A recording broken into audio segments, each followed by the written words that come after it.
Então, boa tarde, pessoal do segundo ano, né?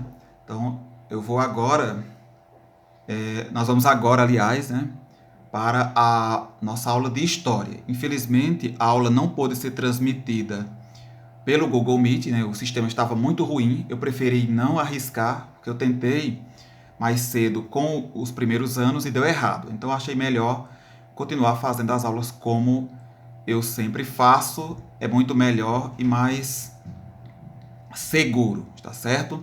Então vamos à nossa aula de história. Para essa aula, né, vocês vão utilizar ainda o capítulo 1 do livro de vocês.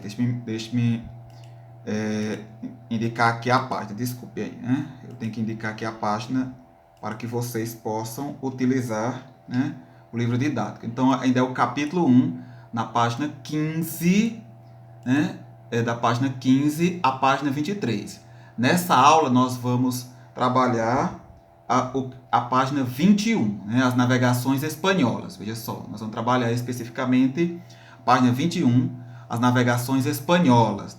Então, nós já estudamos as grandes navegações, né, com as navegações portuguesas, o mercantilismo, e agora nós vamos para as navegações espanholas. Desse capítulo é o último conteúdo que eu vou trabalhar. Os demais, né, porque a China não descobriu a Europa, né, emergindo da Idade Média, já foram trabalhados anteriormente em outras aulas. Vamos aqui. Então, como nós vamos trabalhar as navegações espanholas, vamos localizar então a Espanha. A Espanha, como vocês já sabem, né, já expliquei também em outras aulas, é um país localizado na Europa, numa região chamada Península Ibérica. A Península Ibérica é uma região da Europa formada por dois países, Portugal e Espanha, que são os dois países mais poderosos entre o século XV, XVI e metade do XVII. Né? São os países mais ricos do mundo nesse período, Portugal e Espanha. São os dois países que vão comandar durante os séculos XVI e XVII todo o processo de colonização da América e também o processo de início, né, do fenômeno histórico conhecido como as Grandes Navegações. Então, a Espanha é esse país aqui, cuja capital é a cidade de Madrid, né, e lá também a cidade de Barcelona, muito famosa a cidade de Barcelona, né, vocês conhecem bastante, e também Madrid, a capital desse país. A Espanha, como eu coloquei, ela fica localizada na Europa, está aqui, ó, na Europa, né, aqui continente europeu, mais uma vez, vocês já desenharam várias vezes a Europa, mas temos que localizar mais uma vez, a Espanha está localizada aqui, na Europa, e como eu expliquei a vocês anteriormente, a Europa vai ser o centro irradiador do processo chamado de grandes navegações e também do mercantilismo, que eu expliquei na aula passada. Né? E Portugal e Espanha vão comandar no início as grandes navegações e também o mercantilismo no primeiro momento entre o século XV e início do século, entre o final do século XV, século XVI e início do século XVII. Então vamos retomar aqui a ideia das grandes navegações para nós entendermos a Espanha, né? Então as grandes navegações elas desenvolveram-se entre o século XV e o século XVI, né?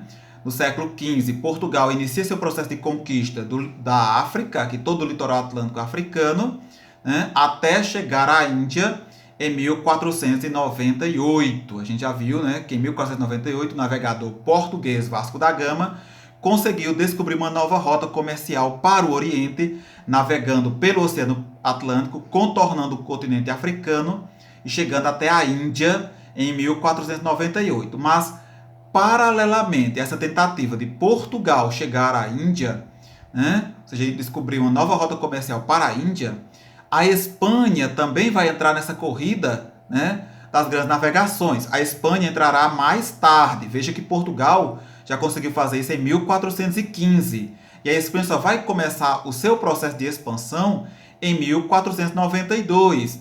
E por que a Espanha começou mais tarde? Porque até 1492 a Espanha não era um reino unificado. A Espanha era um conjunto de reinos divergentes, né, que lutavam entre si. E mais ainda, além de ser um conjunto de reinos que lutavam entre si, os espanhóis estavam combatendo os muçulmanos, os mouros muçulmanos que ainda ocupavam a Península Ibérica, a parte espanhola da Península Ibérica, até aquele ano de 1492. Em 1478, dois reis da Espanha, o rei Fernão de Aragão e a rainha Isabel de Castela, eles vão casar e vão unir os dois reinos, o reino de Aragão e o reino de Castela. E aí, o casamento deles dois, de Fernão de Aragão e da rainha Isabel, vai dar, então, origem ao reino da Espanha, né? A Espanha ainda hoje é uma monarquia que se unificou nesse finalzinho do século, no finalzinho do século XV, né? No finalzinho do século XV, com o casamento de Fernão de Aragão e a rainha Isabel de Castela. Com o casamento dos dois, então a Espanha consegue a sua unidade territorial. Vou voltar aqui ao mapa da Espanha para vocês verem aqui, ó. A Espanha consegue essa unidade territorial, consegue expulsar os mouros muçulmanos que ocupavam essa parte mais ao sul aqui da Espanha, e a Espanha, tornando-se um país, né, único, passa então a ambicionar conquistar territórios também fora da Península Ibérica, né? Era uma ambição não só de Portugal e da Espanha, como de vários reinos da Europa, né? Então, Fernão de Aragão e Isabel de Castela são os responsáveis pela unificação da Espanha. Então, como é que começa o processo de expansão marítima espanhola? Começa com esse cara aqui, ó, Cristóvão Colombo. Cristóvão Colombo, ele não era espanhol, ele era italiano. Em 1492, Cristóvão Colombo apresentou-se na corte espanhola da rainha Isabel de Castela e propôs a ela o seguinte, que ele fosse financiado pelo governo da Espanha para encontrar uma nova rota comercial para a Índia, né? Cristóvão Colombo pretendia navegar na direção do Ocidente e chegar até a Índia antes dos portugueses, né? Então, as viagens portuguesas estavam sendo feitas contornando o continente africano. Aqui mostrando mais uma vez Cristóvão Colombo, né? Cristóvão Colombo, ele tinha uma ideia interessante. Os portugueses, claro, já sabiam disso. Os portugueses tinham mapas, já tinham esse conhecimento. Mas nem todos os europeus da época sabiam, né? Ou achavam, né? Ou conheciam, né? De geografia e desconheciam completamente a esfericidade da Terra. Nem todos os europeus sabiam que a Terra era redonda, eles achavam que a Terra era plana, como está sendo mostrado aqui na ilustração. Eles achavam que a Terra era assim, achatada, plana, né? Igual uma tampa, né? Sendo mostrado aí. E muitos tinham medo de navegar, com medo de cair, né? Quando chegasse na borda aqui, ó, cair, né? No abismo. Mas Cristóvão Colombo não. Cristóvão Colombo, ele entendia que essa ideia da Terra plana era falsa. Cristóvão Colombo achava o seguinte, não, a Terra não é plana. Para ele a Terra era redonda, né? Cristóvão Colombo tinha a plena convicção de que a Terra era assim, ó, redonda, né? Então, ele apresentou-se aos reis da Espanha e propôs o seguinte, que ele fizesse a viagem para a Índia, mas fizesse a viagem da seguinte forma. Em vez de seguir o trajeto que os portugueses estavam fazendo, partindo daqui, contornando o continente africano para chegar aqui na Índia, Cristóvão Colombo propôs o seguinte, que ele viajaria, se a Terra era redonda, ele deveria viajar nessa direção aqui, ó, observa aí o cursor, nessa direção aqui, para leste, daria uma volta completa no planeta e chegaria aqui na Índia, dando essa volta completa no planeta. Isso é interessante porque, na época, os europeus, ninguém sabia da existência desse continente aqui, que é o nosso continente, a América. Eles não sabiam que entre a Europa e a Ásia, aqui, ó, a Europa aqui e a Ásia aqui, existia um novo continente, que era o nosso aqui, a América. Então, Cristóvão Colombo, ele dizia o seguinte, que poderia sair, já que a Terra é redonda, ele viajaria nessa direção aqui, contornaria o planeta e chegaria aqui à Índia. Daria até certo, se não tivesse outros continentes e outras terras e o mar não fosse tão vasto. Só que Cristóvão Colombo estava baseando-se em cálculos da antiguidade, de Aristóteles, de Arquimedes, né? Mesmo sabendo que a Terra era redonda, assim, e não plana, dessa forma, Cristóvão Colombo estava errado, porque ele não sabia da existência do nosso continente. Ele achava que chegaria facilmente à Índia fazendo esse percurso aqui. Bom, a rainha Isabel de Castela resolveu patrocinar Cristóvão Colombo e deu a ele, né, emprestou a ele, desculpe, 3 navios, 3 caravelas para ele fazer sua viagem. Cristóvão Colombo começou a sua viagem em agosto de 1492, na direção escolhida por ele, de navegação escolhida por ele, que é essa aqui, ó. Ele parte aqui, né, do porto de Cádiz, na Espanha, viajando nessa direção aqui, na direção leste, para chegar à Índia. E aí, em 12 de outubro de 1492, Cristóvão Colombo chega aqui, na ilha chamada Ilha de Santo Domingo, onde hoje é o Haiti, né? O Haiti é a República Dominicana. Ele chega aqui nessa região. E Cristóvão Colombo, ao chegar aqui, ele achou que tinha chegado na Índia, né? Ele chegou nessa ilha aqui, ó. Nessa ilha aqui na América, onde hoje ficou o Haiti e a República Dominicana.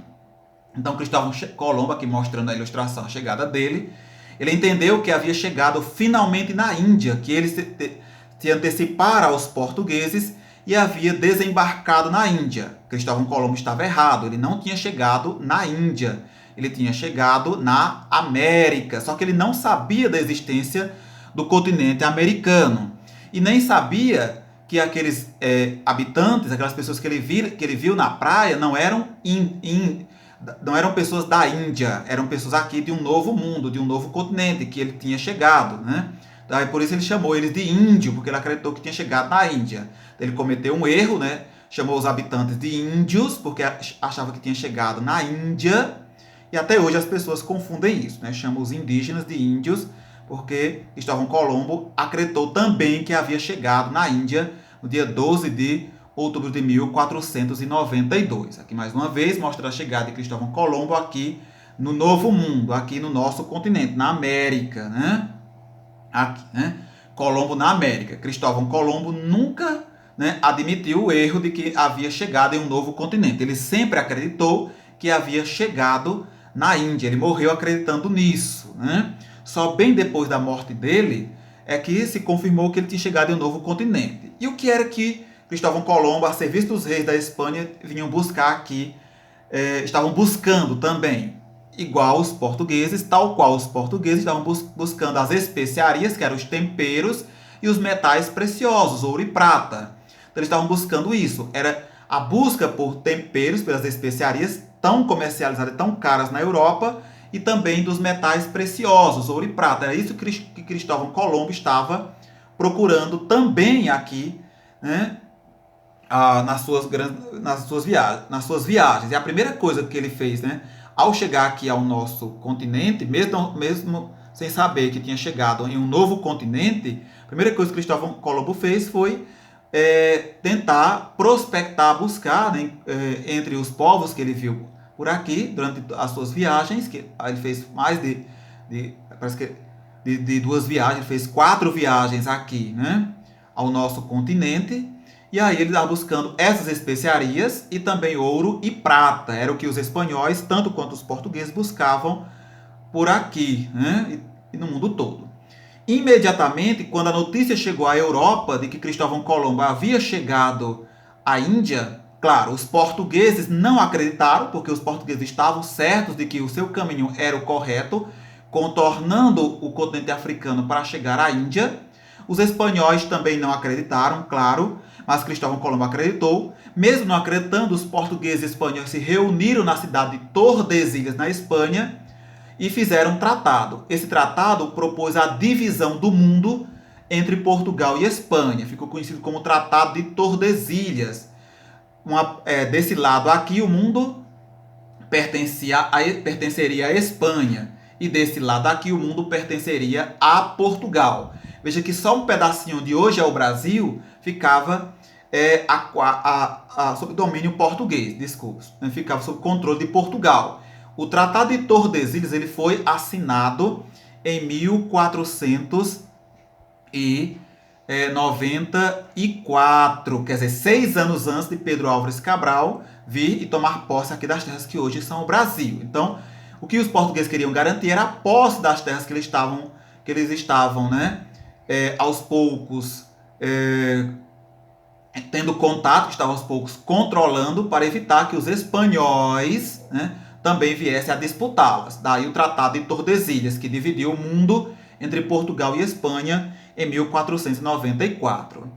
E, finalmente, em 1503 e 1504, o navegador italiano, também italiano, Américo Vespúcio, confirmou que Cristóvão Colombo estava errado, que ele tinha errado, que não era a Índia onde ele havia chegado, que aqui não era a Índia, aqui era a América. Cristóvão Colombo cometeu um erro, ele acreditou que tinha chegado na Índia, mas Américo Vespúcio, também navegador italiano, viajou pela costa aqui da América do Sul, viajou por várias regiões aqui do Novo Mundo, né, como ficou chamado na época, e entendeu que Cristóvão Colombo tinha se enganado e não era a Índia esse lugar, que era um novo continente. Daí, o nosso continente recebeu o nome de América em homenagem a ele, que corrigiu o erro de Cristóvão Colombo. O nome América vem em homenagem a Américo Vespúcio, que corrigiu o erro de Cristóvão Colombo, que achou que havia chegado na Índia em 1492.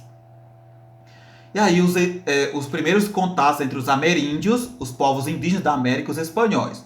Os primeiros contatos foram pacíficos. Inclusive, os povos astecas e maias achavam que os espanhóis eram deuses que vinham trazer a felicidade e a harmonia para eles, né? Claro, em pouco tempo eles iriam compreender que estavam redondamente enganados, que os espanhóis, na verdade, queriam trazer a destruição para os seus reinos e civilizações.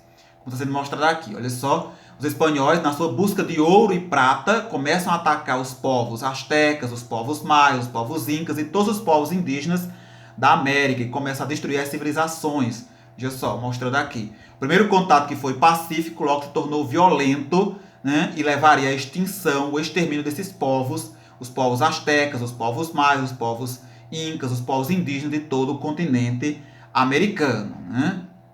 Aí mostra, né? Então agora a nossa atividade, para concluir a nossa aula, a nossa atividade, né? Atividade são 6 questões, veja só. Na primeira questão eu quero que você explique qual era a ideia de Cristóvão Colombo para chegar à Índia. Então, o que era que Cristóvão Colombo pensou, né, para chegar até a Índia? Os portugueses queriam contornar a África e chegar até a Índia. E Cristóvão Colombo, que plano ele apresentou para os reis Fernão e Isabel da Espanha para chegar até a Índia? Eu quero que você explique qual era o plano dele. Na segunda questão, eu quero que vocês desenhem o mapa da Espanha no caderno. Desenhem o mapa da Espanha, né, especificamente. Voltem lá o mapa que eu mostrei e desenhem ele lá, né, eu mostrei na aula. Ou pesquisem outro. A terceira questão, eu quero que vocês veja só como é a questão. Explique por que Portugal e Espanha assinaram o Tratado de Tordesilhas. Por que é que Portugal, mesmo sabendo que Cristóvão Colombo não havia chegado na Índia, decidiu então convocar, né, a Espanha para assinar um acordo chamado de Tratado de Tordesilhas? Por que Portugal e Espanha assinaram esse tratado, chamado de Tratado de Tordesilhas, em 1494? A quarta questão. O que os espanhóis exploraram no continente americano? O que é que eles buscavam? O que é que os espanhóis estavam buscando aqui no nosso continente, no continente americano? O que é que eles queriam daqui? Na quinta questão. Como foram os primeiros contatos entre os espanhóis e os ameríndios? Como foi que os espanhóis se comportaram logo no início, né, com os indígenas aqui da América? Eles foram violentos? Eles foram pacíficos? Expliquem isso. Expliquem esse comportamento dos espanhóis. Como foi esse contato entre espanhóis e ameríndios logo no início da conquista espanhola na América? E a sexta questão, quero que vocês expliquem, né, que navegador percebeu o engano de Cristóvão Colombo e por que nosso continente recebeu o seu nome. Qual foi o navegador que percebeu que Cristóvão Colombo estava errado e por que nosso continente, o continente americano, recebeu o nome desse navegador? Então, façam a atividade no caderno, depois fotografe essa atividade e mande pelo Google Classroom até o dia 23 de junho. Então, bom dia, boa tarde a todos. Aguardo essa atividade até o dia 23 de junho no Google Classroom. Faça no caderno.